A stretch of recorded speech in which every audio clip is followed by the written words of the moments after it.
Hey everybody, day 6, well, call it day 7. The end of day 5 wasn't that eventful. Day 6, the electrician took the day off, so we didn't make much progress there. But we did do a little enclosure. Right now I'm at the old unit, and that's where I'm kind of starting out my day. So far, I've been dealing with things like that. All this Ethernet has been strung, across the shop. Back here was kind of our IT hub stuff. Internet came in there, cable internet, and then it's been strung all throughout the building down these walls. I've already removed it. This is where the shipping desk was. Hole that went to the TV down there. This was nice. It had, well, I'll show you, because if any of you want to do this someday, it has a little HDMI and Ethernet output, which was great for presentations. You could just throw my laptop on the table and plug in, then just have secure internet. I really don't like doing Wi-Fi, especially in industrial units like this. Wi-Fi it's often a crowded channel. It's a lot slower, and Ethernet is way more secure. So I don't know, some devices work on BGN. AC is a good Wi-Fi thing, but you can get crowded out pretty easily, and I don't think it goes through walls as well. So, but anyway, so that's a nice little touch. So, yeah, we did get fully moved out of these units. There's just little trinkety type things that we got to move. Honestly, I want to throw away a ton of stuff. So many times we think, oh, I'm going to use that someday. Well, a lot of times that day doesn't come, or it comes 10 years later. And so my whole thing, my dad and I have opposite viewpoints on this. He's always kind of held on to stuff for that rainy day, and it's come in handy, 15, 20 years later. But there's a cost to storing stuff. And so if you can get rid of 90% of your stuff, you'll have that inconvenience of having to go out and buy, the 10% of it that you might use or something like that. That's just off the cuff. I don't know if those are real numbers, but yeah. So anyway, today even security cameras that we had up there, those are going. They're all power over Ethernet, which are nice because you don't need to run a separate power cable. Man, if there's anything that I've learned in each one of my moves is you learn so much stuff that you probably only need to learn maybe once and use every few years. But it's just good to know it. For example, electricity. So far,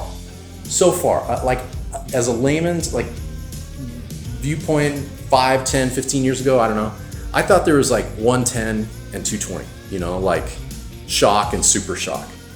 So far, I've seen nameplates and voltage requirements of 110, 208, 220, 230, lights are off 277, 240, and 480, and maybe 408. No, that's 208. See what I mean? It's so confusing. For example, my air compressor, we had it hooked up to a 220 volt circuit.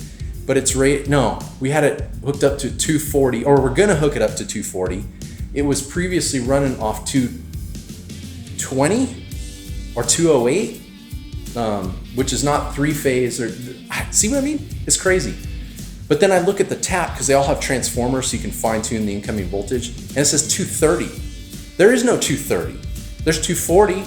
There's 220. There's 208. I think there's 220. I don't know. And then some circuits, if you actually put a multimeter on it, it shows that the voltage is 210. So it's just crazy. I don't get it. And it really feels like it's all just been strung together, and these standards kind of stuck, almost like inch versus metric. Metric, hate to say it, but it's a better system, and inches, pounds, all that stuff, that's whatever, quarts. I don't know. So anyway, and plumbing. I put the sink in, and that dishwasher, it's not a dishwasher, it's industrial parts washer. That's what that sucker is, and it works great.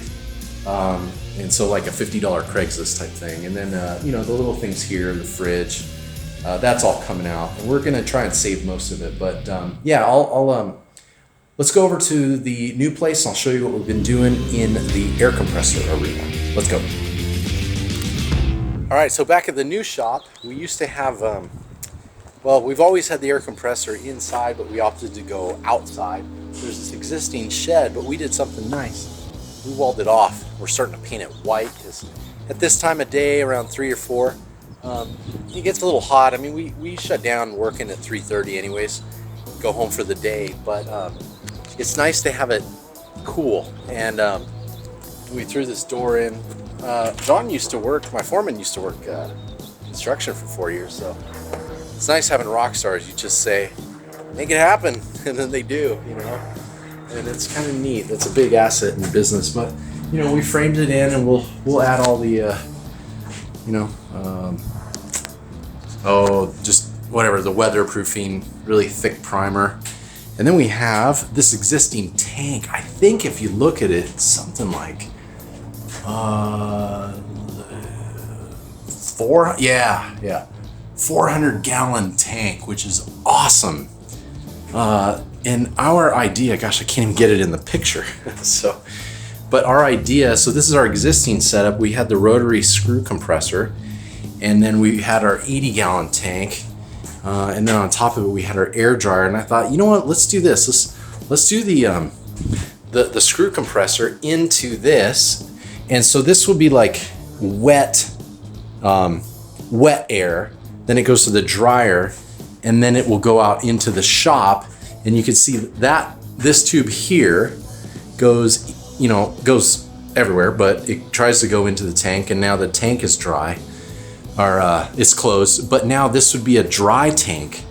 And then this compressor guy stopped by, and he actually used those exact terms. Yeah, that's basically your wet tank, and that's your dry tank. And I'm like, this is great. The reason this is what I just learned. Reason you can't do a dryer and then your tank is because the dryer needs a constant pressure. It can't be fluctuating up and down. And so you want it to stay up at a constant PSI. And then, and so it needs to be after the tank. But then I thought, well, why are they doing like between the compressor and the tank? Then you would never have to drain water from your tank at the bottom, like down there. But the reason is that constant pressure. So now we just have an 80-gallon tank feeding this 400-gallon tank. And also this is a 2-inch line. I think it was something like all the 2-inch line in the entire building that's existing, which is incredible. This copper pipe, it came out to something like, I want to say it was like 40 or 50 gallons alone in all the tubing that goes out through the shop. Now all that pipe is not anything that it's not going to most of the machines or anything like that, but it's going throughout the shop. Like as I look around, I mean, we got this pipe all the way back there with all these drops that we're gonna try and undo. So I got one of my electricians up on a ladder so he can't hide this time. And then they're finishing up. Oh, here's another really cool thing. This is pretty darn exciting.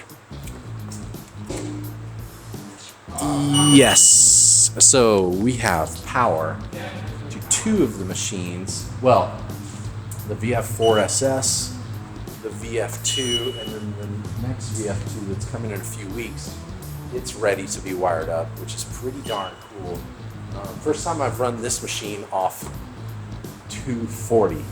Yeah, 240. So pretty exciting to get that fired up. It has air and power. So what we're gonna do in the morning, we're gonna do your basic power up, where that'll pull it up out of the shipping thing, and then cycle like normal, and we'll unbolt it and we'll get it all going. So that's pretty darn exciting, you know. But leveling, that's something that these larger machines, they have 6 feet, and so leveling them is not like my mini mill. Like for example, my original mini mill, even Haas says you just need to rough level it.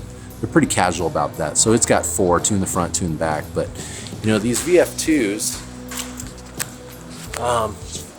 well, sorry, there's 4, and then around here, there's the last 2, so 6. A lot of that is you have to like level it in the front, run the table to the back, level it, come to the middle and level it, because there's like twists and things like that. I want to find a good video on that because I think we can do it ourselves. If not, we'd probably call in Haas to level all, what is it, how many? 1, 2, 3, 4, 5 machines. They're gonna level the new one when it comes, so that's kind of included. But the other 4, you know, or at least 3, I can level them, you know. But the other ones, you know, I kind of want to learn how to do it, just for efficiency's sake. So yeah, that's a beautiful sight to see. Our machine all ready to go. So in theory, you know, I could do a power up restart right now, but whatever. Oh, our screw compressor, we serviced it. Filters, air filter, oil filters, and changed the oil. That was kind of neat. We do it every year, and I think we went over a year. So, but it was like crystal clear. The air filter, this was crazy. The air filter was like almost clogged, and from what you know, if you got an engine with a clogged air filter, typical that it probably won't work. So it was nice to change that. The reason was we had the air compressor sitting right behind our other VF2 that we machined most of our cast iron.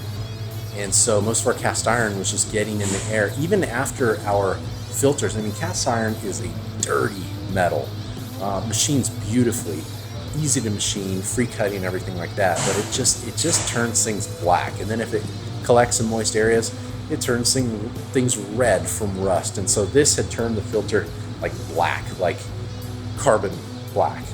And if any moisture were present, it would have just rusted and fused into a big chunk. And so we would have probably seen that. So yeah, I'm going to change out belts as well on the air compressor as well. So just, you know, just to get this done because we can, and we're looking at it, we're paying attention to it. So this is the end of this day. I'll catch you tomorrow.